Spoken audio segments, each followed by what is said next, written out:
하루 마무리 잘 하고 계십니까? 뉴스파이터 김명준입니다. 4.15 총선을 앞두고 각 당이 경쟁하듯 공약을 쏟아내기 시작했습니다. 그런데 제가 보기에는요, 이번 총선은 누가 더 잘 쏟아내느냐가 아니라 누가 더 잘 주워 담느냐에 달려있는 것 같습니다. 뭘 주워 담냐고요? 막말과 실언 말입니다. 최근에 이해찬 민주당 대표가요, 장애인 비하 발언을 했는데 그걸 비판하는 한국당 성명에 또 다른 장애인 비하 문구가 있었습니다. 지금 양당이 주워 담고 쓸고 닦느라 정신이 없는데 한편으론 양당이 서로를 믿고 마음껏 실언을 하는 건 아닌지 모르겠습니다. 1월 16일 목요일 뉴스파이터 잠시 뒤 이야기 짚어볼게요. 뉴스파이터 60초 뒤에 시작해 보도록 하겠습니다. 뉴스파이터 오늘 도와주실 분들을 소개해드리겠습니다. 이수정 경기대학교 범죄심리학과 교수, 시사평론가 최진봉 성공회대 교수, 손정혜 변호사, 강문혁 변호사, 그리고 김기혁 아나운서 이렇게 5분과 함께합니다. 어서 오십시오. 안녕하십니까. 여러분과 함께하는 뉴스파이터 첫 번째 얘기부터 풀어보겠습니다. 너무나도요, 어처구니가 없는 사고가 벌어졌습니다. 김기혁 아나운서. 네, 공사 현장에서 쓰이는 대형 굴착기 아실 겁니다. 굉장히 크고 옆에서 보면 무섭기까지 한데요.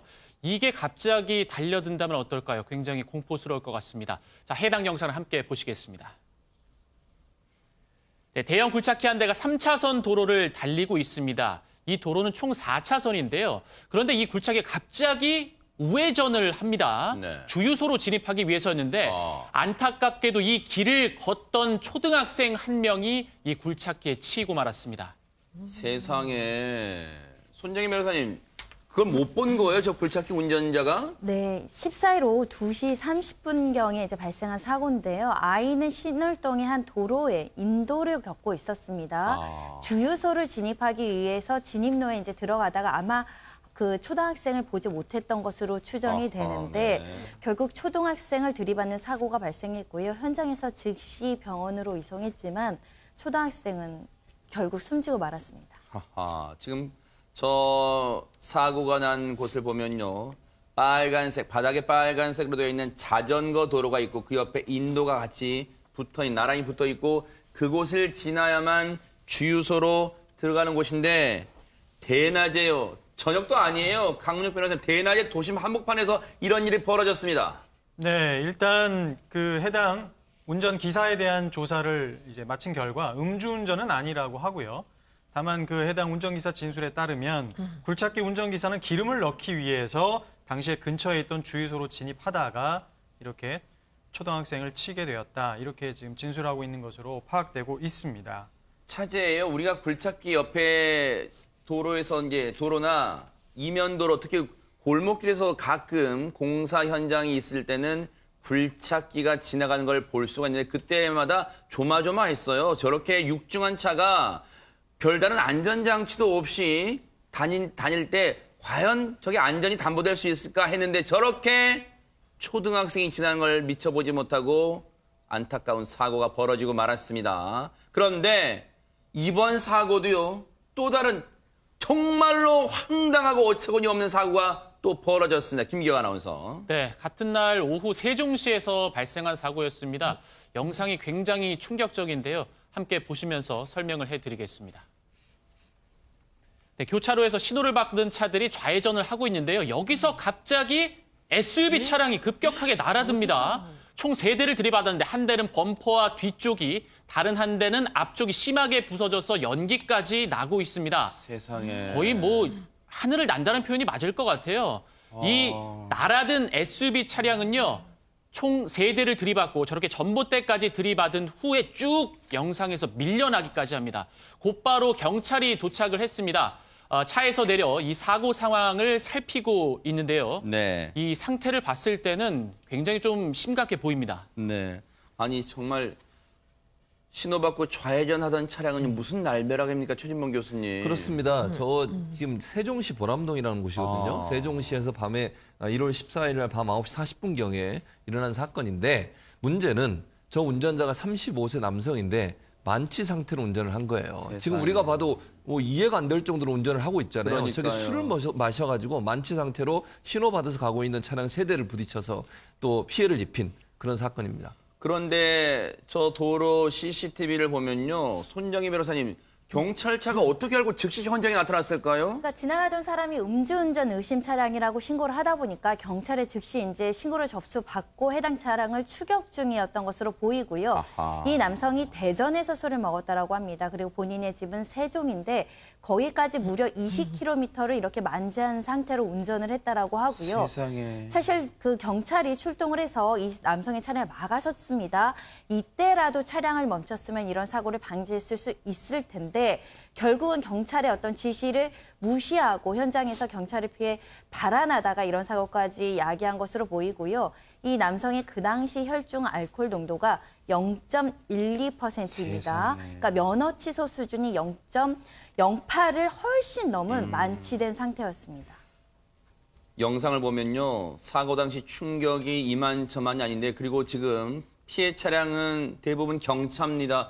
피해 차량 운전자의 상태, 그 동승자의 지금 상태가 상당히 걱정됩니다. 김기화 아나운서. 예, 총 3대가 이제 들이받쳤는데요. 일단은 그 2대 차량은 어느 정도 피해가 크지는 않은 것 같습니다. 근데 한 대 차량이 좀 문제인데 어머니와 따님이 이제 타고 있었습니다. 어머니는 아마 골절상을 입고 이제 생명에는 지장이 없는 것으로 알려지고 있는데요. 그런데 딸은 지금 현재 의식이 없는 상태라고 합니다. 세상에. 딸은요, 10대인데 지금 중학교 2학년인 것으로 전해지고 있는데요. 더 어처구니가 없는 게 저 사고가 난 게 사거리 교차로잖아요. 자신이 사는 아파트 바로 앞에서 아파트 코앞에서 저런 청천벽력 같은 이 사고를 당했어요, 모녀가. 정말 이 천벌을 받을 이 남성, 저 법이 어떻게 단죄를 해야 됩니까, 강력 변호사님? 네, 바로 이 사건이 소위 말하는 윤창호법이 적용될 수 있는 사건이라고 하겠습니다. 즉, 특정범죄 가중처벌 등에 관한 법률에서는 위험운전치사사항을 규정하고 있습니다. 위험운전치사사항죄. 이 사건과 같이 만취 상태에서 사실 음주로 인해서 정상적인 운전을 할 수 없는 운전자가 사람을 치어서 상해에 이르거나 또 사망에 이르게 한 경우에 굉장히 중하게 가중처벌하고 있는데요. 만약에 이 사건에서 피해자인 정말 중학생이 지금 의식불명 상태라고 합니다. 만약에 정말 사망까지 이르게 된다 그러면은 최대 무기징역까지도 받을 수 있는 아주 중범죄로 취급되는 사안입니다. 부디어 이 여중생요, 정말 하늘이 무심치 않다면요, 기적이 일어나서 의식을 되찾고 다시 엄마의 품에 건강하게 안길 수 있기를 뉴스파이터가 정말 진심으로 두 손 모아 기도를 하겠습니다. 너무너무 정말로 안타깝습니다. 가수 김건모 씨가 무려 12시간의 조사를 마쳤습니다. 김기혁 아나운서. 네, 성폭행 의혹을 받는 가수 김건모 씨가 15일 어제였죠. 서울 강남경찰서에서 12시간가량 조사를 마치고 나왔습니다. 어제 오전 10시 한 20분쯤에 이제 지하주차장을 통해서 이 경찰서로 들어왔었는데요. 당시에는 어떤 질문에도 대답을 하지 않았죠. 하지만 이 조사를 마치고 나와서는 수많은 취재진들이 앞에서 기다리고 있었는데 여기서는 또 입을 열었습니다. 네. 들어갈 때는 어제도 저희가 전해드렸습니다만은 서울 강남경찰서가 사실 새 경찰서로 이제 이사를 갔었어요. 그래서 예전 강남경찰서를 기억하시는 분들 많이 변했네 하실 거예요. 그런데 들어갈 때는 지하 3층을 통해서 엘리베이터를 타고 올라갔습니다만 나올 때는 조금 전에 보신 것처럼 경찰서의 정문을 통해서 12시간 정도 조사를 마치고 나왔습니다. 조사받고 나오는 모습 한번 보시고 이어가 보도록 하겠습니다. 성폭행 혐의 인정하십니까? 유흥업소에 간 사실 입장 못 걸리시는데 어떤 입장이십니까? 무고를 맞고서 하셨는데 입장이 어떠신지요? 아직도 혐의 전면 부인하시는 겁니까?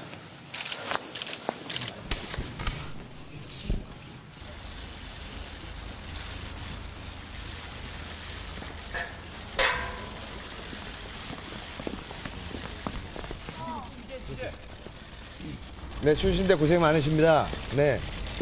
먼저 국민 여러분께 심려를 끼쳐드려서 진심으로 진심으로 죄송합니다. 경찰에서 성실히 답변했고요. 하루빨리 결과가 하루빨리 진실이 밝혀졌으면 좋겠습니다. 추후 또 절 또 원하시면 또 와서 조사받을 마음이 있습니다. 항상 좋은 쪽에 있다가 이런 인터뷰를 하니까 굉장히 많이 떨리네요. 네, 아무튼 심려를 끼쳐드려서 대단히 죄송합니다. 그럼 혹시 오늘 혐의 사실에 대해서는 좀 부인하십니까? 네. 성폭행 혐의 부인하십니까?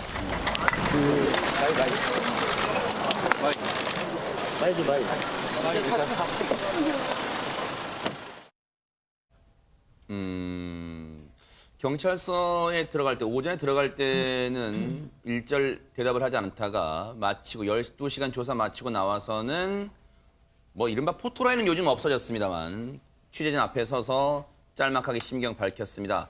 어떻게 봐야 될까요? 최재만 교수님? 저는 뭐 일단 이렇게 생각해요. 그 사과를 한 거 지금 이제 국민들 앞에 그런 부분은 긍정적으로 볼 수 있을 텐데 뭐 저 개인적인 그냥 느낌입니다. 조금 더 태도가 좀 뭐라고 얘기해야 돼요? 겸손한 모습을 보였으면 좋지 않을까 하는 생각은 들었어요. 그러니까 일단 뭐 결과에 어떻든 국민한테 사과하는 건 맞다고 봅니다. 어쨌든 연예인으로서 인기를 먹고 사는 분들이고 그러다 보니 결국 이제 국민들은 사실 뭐 이게 사실이냐 아니냐를 떠나서 여러 가지 논란이 되고 있는 사실 자체에 대해서 이제 좀 불편함을 느끼실 수 있으니까 그런 부분에 사과를 한 건 잘했다고 생각이 들고요. 네. 잠깐 이제 뒤에 보면서 이제 말을 바꾸는 부분도 연습을 아마 하고 나온 것 같은데 그게 이제 제대로 안 되는 모습을 보면서 약간 좀 뭔가 좀 저 개인적으로 그런 면이 있었어요. 그러나 어쨌든 국민들께 사과하는 것은 이게 뭐 이분이 뭐 죄를 인정하는 건 아니잖아요. 그런 차원의 문제는 아닌 것 같고 연예인으로서 당연히 이제 무리가 된 것에 대해서는 네. 사과하는 건 바람직한 태도라고 생각이 됩니다. 일단 나왔을 때 12시간 조사받고 나왔을 때 뭐 여러분 아시는 것처럼 저녁 날씨가 상당히 춥습니다. 그런데 이수정 교수님 입고 있던 두터운 점퍼를 굳이 벗어서 안에 있던 짙은 정장 차림으로 심경을 밝혔어요. 이 또한 혹시 어떤 메시지가 있을까요? 어떻습니까? 뭐 나름대로 정중하게 입장을 밝힌다라는 태도는 충분히 보였다고 생각이 들고요. 네. 국민들에 대하여 뭐 무리를 일으켜서 죄송하다 이런 이야기에 뭐 일관된 그런 태도가 아니었나 이렇게 이제 볼 수는 있는데 네. 그러나 이제 그 기자들의 답변에 예컨대 유흥업소 출입한 것이 맞냐, 뭐 성폭행한 게 맞냐 이런 종류의 질문을 하자 전혀 대답을 하지 않은 것으로 보이고요. 네.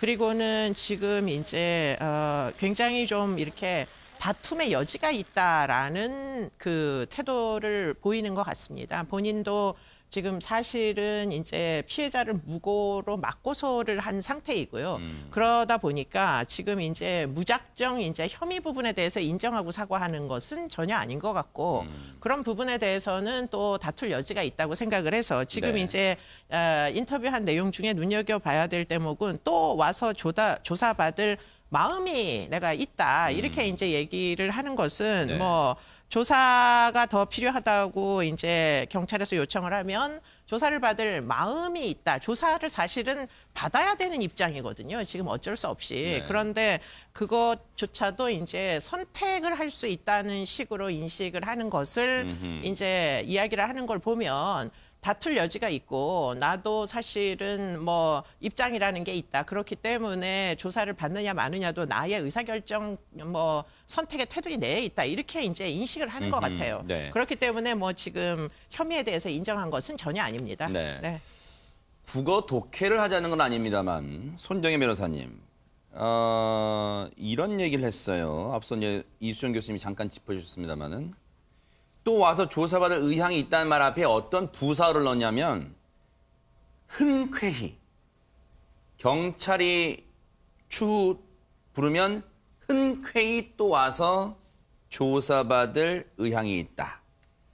그리고 하루빨리 진실이 여기서 약간 몇 차례 같은 말 되뇌였어요. 그랬더니 뒤쪽 변호인을 바라보더니 문구를 수정했죠. 하루빨리 진실이 밝혀졌으면 좋겠다. 이건 어떻게 봐야 될까? 당당함일까요? 어떻습니까? 김건모 씨는 굉장히 억울하다라는 자신의 표현을 당당한 모습으로 대중들한테 보여주고 있다라고 보시면 될 것 같고, 경찰 조사 과정에서 어떤 진술을 했는지는 뭐 알 수는 없는 상황이지만 예상컨대 무죄를 일관되게 주장을 하고 이 피해를 주장하는 여성이 무고하고 있다라는 강력한 확신을 그 대중들한테 알려주고자 흔쾌히란 건 뭐냐면 내가 수사의 과정에서도 압박이 되거나 위축될 이유가 전혀 없다. 나는 당당하기 때문에 나의 무고함을 밝힐 것이라는 이야기를 이렇게 표현한 것이 아닐까라는 생각이 들고요. 네. 김건모 씨는 현재 그 입장은 나는 무고하다. 이 부분입니다. 네. GPS를 이제 경찰이 압수수색을 했잖아요. 앞서 김건모 씨가 이동할 때 이제 그 조사 마치고 짤막한 심경 밝히고 서둘러 타고 간 차량 있죠. 아마 그 차량이 최근에 경찰이 압수수색했던 그 차량 같은데 거기에 GPS까지 이제 포렌식 분석했다는 얘기가 있어요. 근데 2016년 8월에 이제 그 피해를 당했다고 주장한 여성이 성폭행 피해를 당하는 시점이라고 주장하는 시점인데 그때 이후로 그러면 이른바 내비게이션 GPS를 한 번도 안 바꿨을까요? 어떻습니까? 일단은 너무 시간이 경과를 해서 이게 과거의 것까지 모두 다 분석이 가능할지는 저로서도 이제 예상하기 좀 어렵습니다. 네. 그럼에도 불구하고 조그마한 단서라도 경찰이 찾고자 압수수색을 통해서 GPS를 분석했다. 여기까지는 이제 알려지고 있지만 그 내용이 실제로 어떻게 분석 결과가 나왔는지 또는 분석 불가능한 상태에 있는지조차 확인되지 않습니다. 아마 네. 김건모 씨도 수사에 임하기 앞서서 이 분석 결과 어떤지 전혀 알지 못하고 왔기 때문에 사실 이런 것들을 압수수색해서 기록을 분석한다는 그 자체가 피의자나 고소인한테 압박이 될 수 있습니다. 혹시 거짓말하면 과학적인 분석 결과가 다를 수 있고 이러다 보면 신빙성이 낮기 때문에 거짓 진술을 하지 못할 가능성이 존재하거든요. 현재로서는 그날 거길 갔다고 하더라도 성폭력이 있었다라고 단정되거나 유죄의 증거로 명확하게 활용될 수는 없지만 적어도 만약에 분석 결과 김건모 씨가 그날 당일 오지 않았다. 그러면 네. 알리바이 증명이 되는 것이고요. 네. 그날 왔다, 그 차를 탔다라는 것이 증명되면 피해를 주장하는 고소인의 주장의 신빙성이 조금 높아지는 효과는 있습니다. 네. 그렇기 때문에 경찰도 이것을 분석하지 않았을까 생각이 듭니다. 네.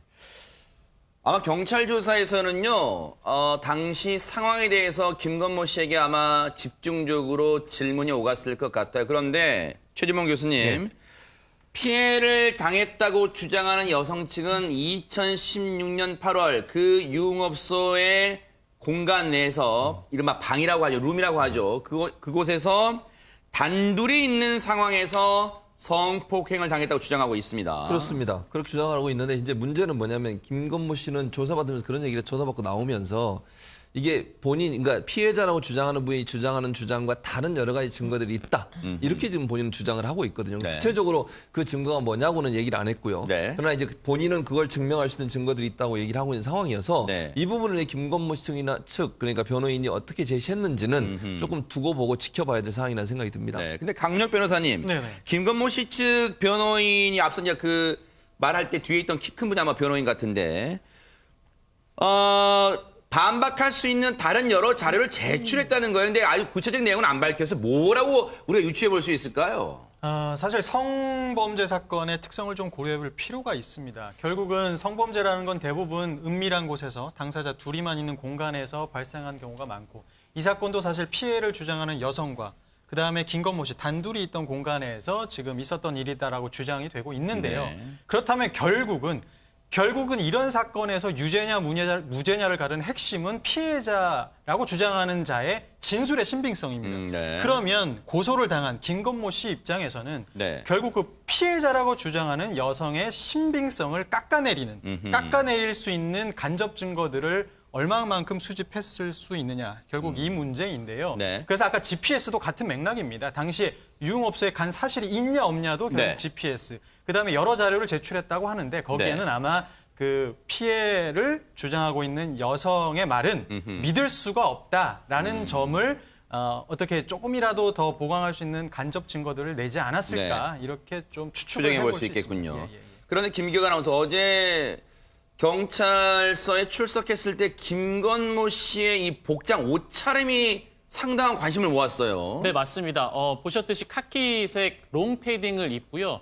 그 안에 이제 기자들과 인터뷰를 할 때 입었던 재킷이 있는데 그 안에는 이제 또 체크무늬 그 셔츠를 입었어요. 여기까지는 이제 뭐 별 논란이 없었는데 그 안쪽에 제일 깊은 쪽에 티셔츠를 하나를 입었는데 이게 한 방송국에서 자주 입고 나왔던 이 배트맨 티셔츠의 무늬가 아니냐라는 이제 네티즌들의 반응이 있었던 거예요. 전 목구 보니까 둥근 라운드 쪽 그 짙은색 무늬네 그걸 말하는 거군요. 예, 맞습니다. 네. 그래서 이게 흡사한데 혹시나 안에 그 배트맨 티셔츠를 입고 나온 게 아니야? 라는 이제 또 의혹도 제기가 됐었죠. 근데 저건 단정할 수는 없죠. 예, 예, 그죠? 맞습니다. 네. 그래서 그런 저 옷을 출석했을 때 입은 거 아냐?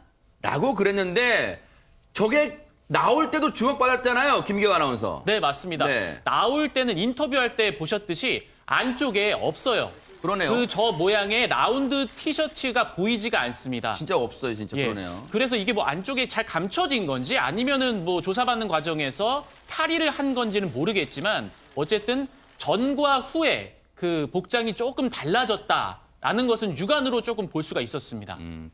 추정이긴 합니다만 조사를 12시간 받는 동안 아마 변호인도 계속해서 언론이 어떻게 반응하고 있는지 기사를 검색했을 거 아니에요, 이수영 교수님. 네, 그랬을 가능성이 높고 지금 뭐 일단은 주의력이 대단히 월등하다. 저는 그런 생각을 했습니다. 처음에 들어갈 때 네. 속에다가 저런 티셔츠를 입었는지 안 입었는지 뭐 잘 보지를 못했는데 지금 보니까 확연하게 다르다라는 생각을 하지 않을 수가 없고 물론 뭐 단추를 하나 더 잠궈가지고 안에는 입고 있는데 밖으로 보이지 않아가지고 그냥 그런 차이가 발생을 한 건지 물론 그럴 수도 있습니다. 그런데 이제 시간이 오랜 뭐 10시간이나 조사를 받다 보니까 네. 속옷에 이제 땀도 많이 나고 해서 뭐 화장실에 가서 혼자 벗은 건지 그럴 가능성도 얼마든지 있겠죠. 네. 그런데 네. 만에 하나 네. 이제 배트맨 티를 입고 있는 상태에서 성폭행을 당했다고 피해자가 주장 중이니까 만약에 그렇다면 저 티를 벗어서 좀 주십사. 이렇게 하지 말라는 법도 사실 없어가지고 만약에 그러면 저런 이제 뭐 저게 저 안에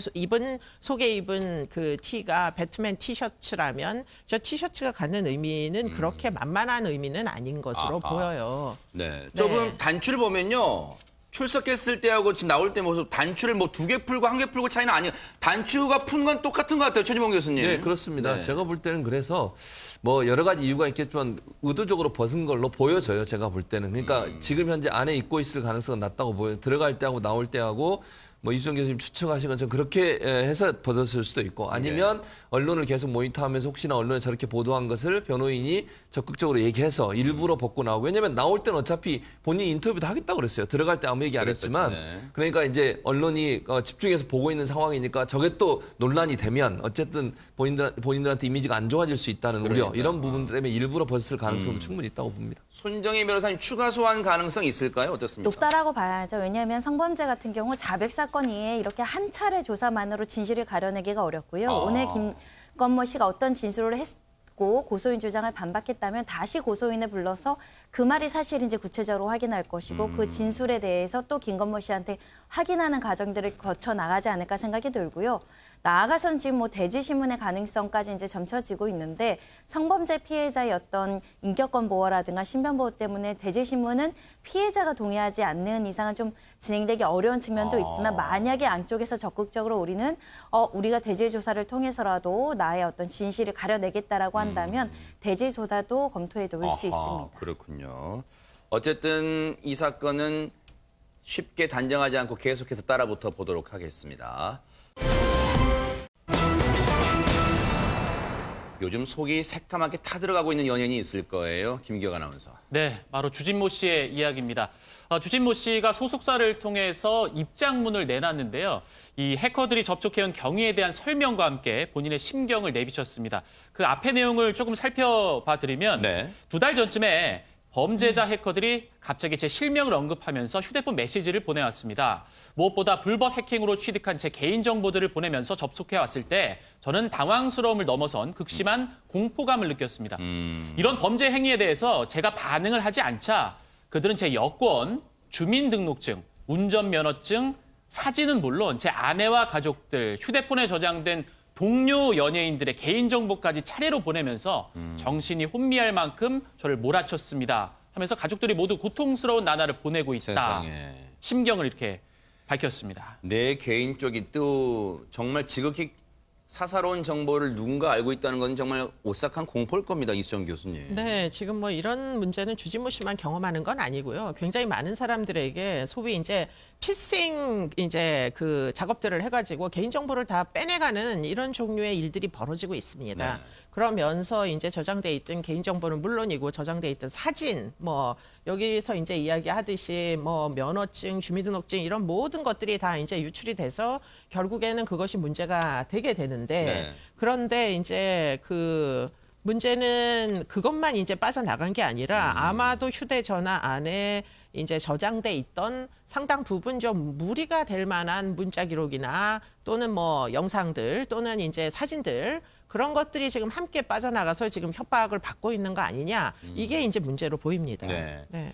혹시 최진봉 교수님, 예. 주진모 씨는 혹시 지금쯤 이런 생각을 혹시 하고 있을까요? 아이, 내가 해커들의 그냥 협박에 응할 걸, 돈 달라는 거 요구에 응할 거 혹시 이렇게 후회하고 있을까요? 그렇게 보이진 않아요. 왜냐하면 본인의 의지는 분명한 것 같아요. 아하. 무슨 말이냐면 이게 본인한테만 사실 협박이 들어온 건 아니거든요. 뭐 유명 셰프라든지 아이돌 가수, 그다음에 뭐 감독 이런 사람들한테도 협박이 같이 들어간 걸로 그랬다면서요. 알려지고 네. 있어요. 그래서 불법 해킹에 극심한 공포감을 느끼고 있지만 이게 사실은 본인만의 피해가 아니라 다른 연예인들한테도 동일한 형태의 협박이 갈 수 있다. 그렇죠, 네. 그걸 막기 위해서라도 공갈 협박에는 절대로 응하지 않겠다고 결심했다. 이렇게 좀 밝히고 있고요. 네. 만약에 이제 그들의 요구에 순순히 응했다고 하면 또 다른 범죄를 부추기는 그래서 더 많은 피해자를 양산시킬 수 있는 일이 됐을 수 있기 때문에 본인은 그걸 막기 위해서라도 끝까지 싸우겠다 이런 의지를 밝혔습니다. 실제로 아까 말씀드린 것처럼 그런 여러 그 피해자들 중에 아이돌 가수 같은 경우에는 협박에 못 이겨서 돈을 보냈다고 알려지고 있어요. 그랬다면서요. 네. 그래서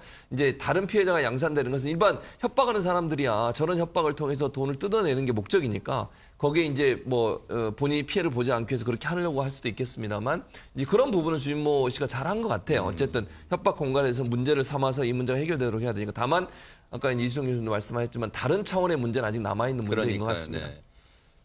해커들의 협박에 응하지 않으려고 했던 주진모 씨 상당한 용기가 필요했을 겁니다. 그런데 주진모 씨 얘기를 뒤집어 보면 손정혜 변호사님이 해커들의 협박에 응하지 않으니까 상당한 압박과 협박이 이어졌다 이렇게 해석이 됩니다. 그러니까 2달 전부터 이런 범죄 집단에 의한 협박이 이뤄졌고 본인에게 직접 개인정보를 주면서 협박을 했는데 주진모 씨가 응하지 않으니까 이제 그 다음 단계로 언론인들에게 이런 문자 메시지를 송부를 해서 다수의 언론인에게 이미 송부를 하고 또다시 협박을 했다는 겁니다. 근데 불법에 타협하지 않고 주진모 씨가 금품을 건네지 않으니까 이제는 아예 인터넷 커뮤니티, 굉장히 많은 사람들이 들어가는 커뮤니티에 이것을 올림으로 인해서 아하. 심리적 압박을 줬다라는 것이고요. 이 사건 굉장히 심각하게 바라볼 문제이고 주진모 씨 사건만이 아니고 연예인들이 이런 여러 가지 사생활 침해를 당하고 이런 협박을 당한다면 다음은 민간인들, 일반인들도 이렇게 되는 거거든요. 요즘에 보이시피싱이 문제지만 휴대전화 해킹해서 너희 약점을 잡고 있다, 돈 달라, 아니면 너희 지인들 전화번호 있으니까 사진 뿌리겠다라고 했을 경우에는 누구라도 공포스럽고 그러니까요. 불안감을 느낄 수 있기 맞아요. 때문에 이것은 굉장히 사회적인 범죄로 다스려야 되지 않을까 합니다. 네. 그런데 강문영 변호사님, 주진모 씨는 억울함을 주장하면서도 동시에 사과를 했어요. 어떤 내용입니까? 네, 이 사건에서 사실 주진모 씨는 명백한 피해자입니다. 본인의 어떤 사생활이 이제 대중들한테 유출이 됐고, 다만 이 사생활에는 주진모 씨 본인뿐만 아니라 제3자, 즉 다른 뭐 동료 연예인들이나 또 다른 여성들이 또 언급됐다고 합니다. 따라서 그분들의 사생활 역시 침해됐기 때문에 네. 어쨌든 본인이 아닌 어떤 해커들에 의한 범죄지만 본인으로 말미암아 이렇게 사생활이 유출된 것에 대해서는 사과의 표시를 또 했습니다. 네. 문자에 언급된 여성분들께 어찌 사죄를 드려야 할지 사죄가 될 수 있을지 모르겠다. 그래도 고개 숙여 용서를 구한다고 했는데 이수정 교수님. 네.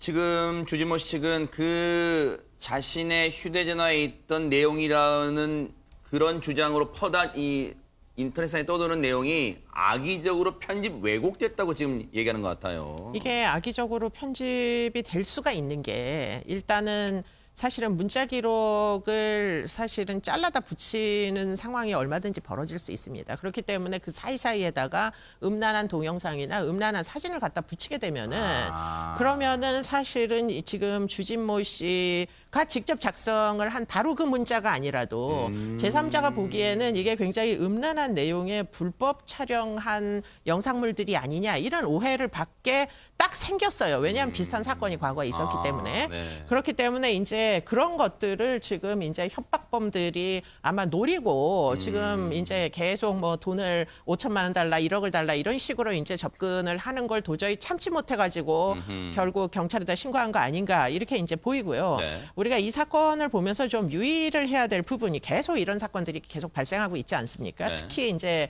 연예인들을 볼모로 잡고 지금 이제 유명세를 이런 식으로 협박의 이제 대상으로 삼는 범죄들이 일어나는데 한 번쯤은 생각을 해봐야 되는 게 도덕적으로 비난을 받을 수 있는 일과 불법적인 일은 사실은 차이가 있습니다. 그러네요. 그렇기 때문에 지금 이 주진모 씨에게 일어난 불법적인 행위를 하는 자는 엄벌에 처해야 되겠지만 네. 비록 주진모 씨가 좀 도덕적으로 비난받을 만한 일을 과거에 했다 손 치더라도 그것을 가지고 지금 논란을 하기 시작하면은 더 이상한 이런 피싱 범죄는 막기 어렵습니다. 네. 네.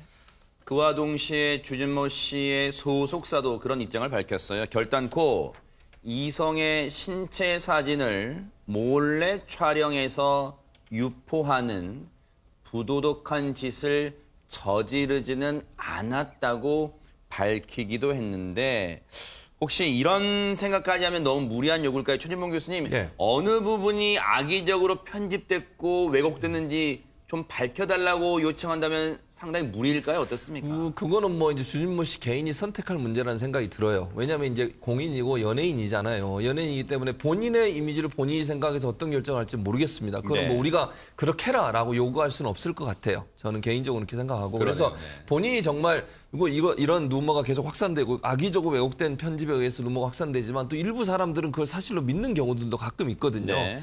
그런 부분들을 털고 가기 위해서 본인이 뭐 선택해서 할 수는 있겠지만 네. 그걸 본인한테 해라 말아라 이렇게 그러네요. 강요할 수 있는 상황은 아니라는 생각이 들고 이제 경찰이나 아니면 이제 사법당국에서 조사를 하다 보면 그런 부분도 어느 정도 또 해결될 수 있는 기미가 보이지 않겠습니까? 네. 그래서 거기서 수사하는 과정에서 또 뭐 어떤 결과가 나오는지도 지켜봐야 되지 않나 이런 생각이 듭니다. 말씀 듣고 보니까 그런 생각도 듭니다. 그런데 김기혁 아나운서, 주진모 씨 논란이 진행되는 과정에서 의외의 인물이 또 등장했다는데 누굽니까? 네, 해킹당한 것으로 보이는 그 문자 캡처 내용에 이 배우 공영진 씨로 추정되는 어떤 그런 문구, 글씨가 있었거든요. 이름도 나오고 공형진이라고 딱 정확히 나온 건 아니지만 충분히 연상이 될 만했습니다. 그래서 이 인터넷 채널인 가로세로 연구소에서 주진모 씨와 공영진 씨의 친분에 대해서 언급을 하게 됩니다. 네. 그런데 이에 대한 반박을 공영진 씨가 직접 가로세로 연구소에서 이야기를 하게 됐는데요. 네. 예전에 뭐 사모임이라든지 골프, 야구단에서 친분이 있긴 했지만 현재는 교류가 거의 없는 상태다라고 해명을 하기도 했습니다. 네. 공영진 씨 얘기를 직접 한번 들어보시고요. 이어가 보도록 하겠습니다. 요즘에 저와 친한 후배들이 안 좋은 일들이 있어서 참 개인적으로 또 마음이 아픈데 잘 못 알려지고 있는 부분들이 있는 것 같아서 제가 조금 해명을 하면 야구단이나 골프단에서 같이 활동을 하면서 잘 지냈던 것들은 사실이고요. 저는 어떤 개인적인 사정으로 인해서 2012년도에 야구단을 나와서 지금까지 야구단을 안 하고 있고 저도 바쁘고 또 그 친구들도 굉장히 바쁘기 때문에 예전처럼 활발하게 교류를 하고 있는 상황은 못 됩니다. 그래서 공영진 씨의 저 말은 일종의 선긋기입니까? 손정희 변호사님? 근데 공영진 씨 입장에서도 저 이해 이야기할 수 있는 부분이 별로 없을 거고요. 주진모 씨 사건이 워낙에 이제 사회적으로 많이 관심을 갖게 됨에 인해서 이제 공영진 씨가 좀 부담을 겪었던 건 아닐까라는 생각이 드는데 결국 이제 친한 선후배 관계가 친하냐 아니냐 만나냐까지 이제 거론되는 것은 주진모 씨 입장에서는 또 다른 2차 피해가 될 수 있기 때문에 좀 조심할 필요가 있고요. 주진모 씨가 이런 사건들 때문에 나로 인해서 지인들, 뭐 연예계 선후배들한테 피해를 끼쳐서 죄송하다고 이야기한 것 같아서 좀 씁쓸하고 안타까운 마음입니다. 그런 생각도 듭니다. 어쨌든요. 앞서 우리 이수정 교수님 정말 좋은 말씀해 주셔서 이건 불법적인 해커들의 범죄입니다. 반드시 그 해커 집단을 밝혀내서 적발해 주기를, 검거해 주기를 좀 기대를 해보도록 하겠습니다. 뭐 앞서 분위기 좀 훈훈했는데 지금 이 얘기 하려다 보니까 얼굴 찡그려집니다. 최진봉 교수님. 그렇습니다. 이해찬 대표 얘기인데요. 이해찬 대표가 그 민주당에서 운영하는 자체 유튜브 채널이 있어요. 네. 씀TV라고. 여기에 영상을 하나 올렸는데 그 내용 중에 1호 영입 인재로 알려지고 있는 최영 교수, 강동대 이분에 대해서 얘기하는 과정에 이분을 좀 띄워주고 싶었나 봐요.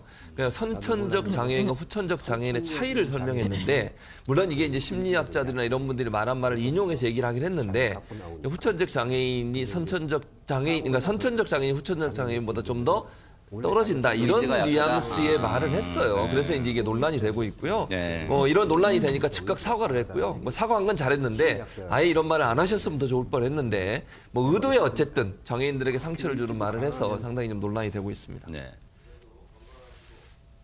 직접 한번 들어볼게요. 어떤 말을 했는지 진짜 한번 들어보시고 여러분들이 판단을 좀 해보시기 바랍니다. 최영 교수 같은 경우 내가 만나보니까 의지가 보통 강한 사람이 아니에요. 선천적인 장애인은 그 의지가 좀 약해 돼요.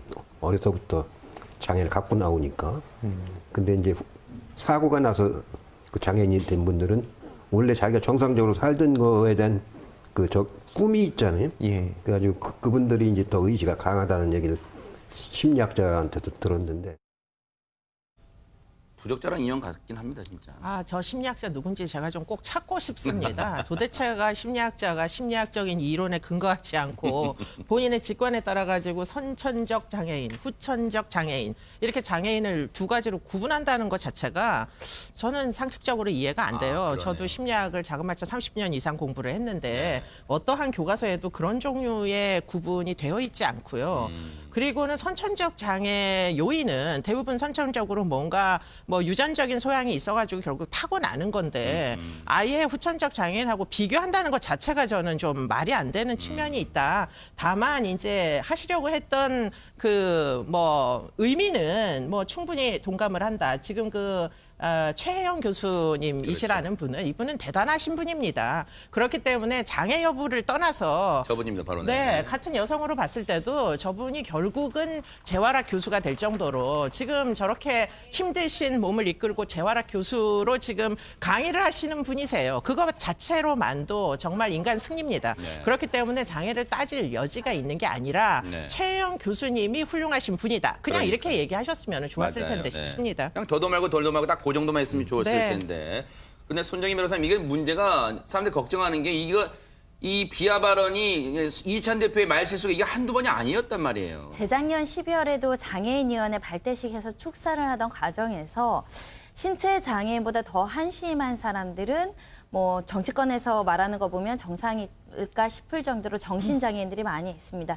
이 두 줄의 어떤 진술에서 장애인을 좀 한심하다라고 표현하는 부분, 그리고 그걸 차별적으로 뭐 정신장애에 대해서 또 비하하는 부분들이 섞여 있다 보니까 결국은 이런 발언 하나하나가 차별을 조장하고 장애인에 대한 실생활이나 장애인에 대한 인격권을 충분히 존중하지 못하는 태도이기 때문에 더 논란이 되고 있습니다. 그때도 뭐 사과는 했습니다만 역시 부적절합니다, 발언이요. 그런데 한국당이 가만히 안 있었죠, 강문혁 변호사님. 네, 자유한국당에서도 이해찬 대표의 발언을 비판했습니다. 그 자유한국당 대변인이 논평을 내고 뼛속까지 장애인 비하가 몸에 뱄다 이런 내용으로 비판을 했습니다. 네. 그런데 사실 자유한국당이요, 장애인 비판하면서도 또 뭔가 잘못을 저질렀어요, 최진봉 교수님. 그렇습니다. 이게 참 그래서 저는 더 안타까워요. 한국당이 왜 이렇게 하는지. 그러니까 이해찬 대표를 공격하려고 얘기한 거는 분명히 보여요. 뭐 거기까지 했으면 좋았다는 표현보다 적절했다고 보여요. 그런데 맨 마지막 이런 문장을 얘기합니다. 삐뚤어진 마음과 그릇된 생각을 가진 사람이야말로 장애인이다. 저 말을 왜 붙여요? 이 말을 왜 붙였는지 모르겠어요. 그러니까 이건 장애인 비하잖아요, 또. 그러니까 본인이 장애인 비하한 사람에 대해서 그것도 지금 방송 앵커를 하셨다는 그렇죠. 분이 네. 그걸 비판하기 위해서 말을 하면서 또 저런 말을 하니까 도리어 지금 역풍이 불고 있습니다, 자유한국당에.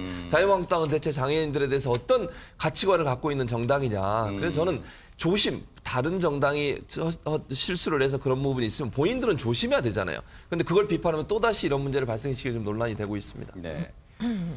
이해찬 대표가 상당히 노력은 많이 합니다. 그래서 심지어 이런 영상도 당에서 만들었다고 한번 보시고 이어가 보도록 하겠습니다. 그래요. 전 문과예요. 통신비 낮추는 전문가예요. 5G 빠르면 뭐합니까? 돈 내야 빠른 거잖아요. 전 국민 무료로 씁시다. 공짜 와이파이에 무시한다. 시대의 요구를 향합니다. 더불어민주당. 저게 이제 민주당 홍보 영상인데 당대표의 생각엔 이른바 우리 그런 말 예능에서 많이 나오죠. 뇌구조를 분석한다는데 당대표의 머릿속엔 뭐가 들어있을까 하면서 1호 공약을 발표하면서 당대표는 저런 생각을 갖고 있다라고 홍보하는 영상이었습니다. 그러니까 이런 저기서만 그쳤으면 되는데 그 말을 덧붙이는 과정에서 말 실수를 해서 본인이 스스로 점수를 까먹은 게 아닌가. 한국당도 마찬가지로 비판에서 그쳐야 되는데 뭔가 한 줄 덧붙이는 우를 범하다 이런 사고를 내지 않았나 이런 생각도 해봅니다. 두 당 모두 조금 조심해야 될 것 같습니다.